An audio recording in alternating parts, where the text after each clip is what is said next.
एबेकार सबुठारु बड़ खबर परचंग समाज प्रतिनिधि को ब्राह्मणी नदी घाट में मरणात्मक आक्रमण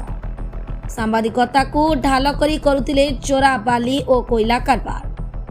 समस्त को धमकाई करुतिले सांबादिकता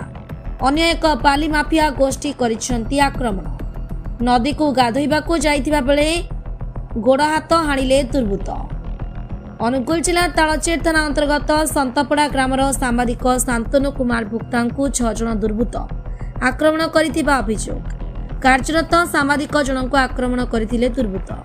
गुरुतर अवस्था स्थानीय तालचेर स्थित मंडापाड़ हस्पिटाल प्राथमिक अवस्था अश्विनी हस्पिटाल को स्थानांतरित करा जायछि। एने तालचेर पुलिस तदंत आरंभ करिसेंती से समाज खबर कागज प्रतिनिधि भावे कार्य करुथिले एवं सांबादिकों अवस्था गुरुतर थिबा हस्पिटाल कर्तृपक्ष जणाइछन्ति। ढेंकानालरू स्वतंत्र प्रतिनिधि अक्षय कुमार नंदंक रिपोर्ट ढेंकानाल न्यूज ओडिशा। आज मैं सकाଳେ ब्राह्मणी नदी को जाइए शौचालय पे हठात 6 जन युवक आसिक मत मरणात्मक आक्रमण कले आक्रमण करके खंडार मत हाणिले बाड़ी बाड़ी से पुणी सतपड़ा चक देकी पड़े पलैले तो कही मत जहाँ लगुच किसी दिन तले मत गोटे कल आसला जब सतर्क रचेत परचम ब्लक जो कुआलू सरपंच वो गाड़ी मारिदेवाई कहते पूर्व किसी मत आभास आसला जीवन मारिदेवाई से गोटे बड़ प्रकार डिल कर से सरकारी जगह जंगल जगह विराट भाई घर कर गोचर जगह गाड़ी पार्किंग कर गोटे एनजीटी केस फाइल करजेक्शन नोटिस मत लगे गोटे षड्यंत्र कर रास्ता हटई देवा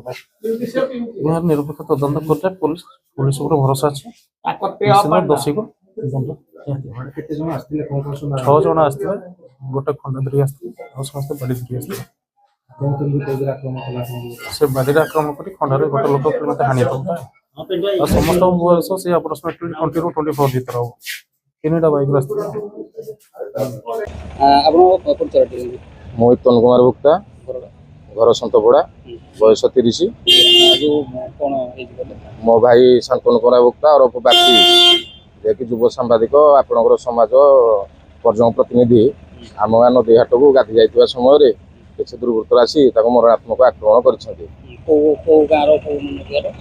आम सतपड़ा ब्रिज पाख घाट को गाधि जाइए से गाधे जा समय किसी दुर्वृत्त आसिक गाड़ी गुलज कले जीवन मारिदेवा को धमक देवा सहित जुक्ति तर्क गोड़ 2टा और हाथ 2टा हाणी मेजर तार लिगामेंट 2टा छिंगी जाइए हाथ फ्रैक्चर हो जाइए मसल्स गुड़ा कटि जाइए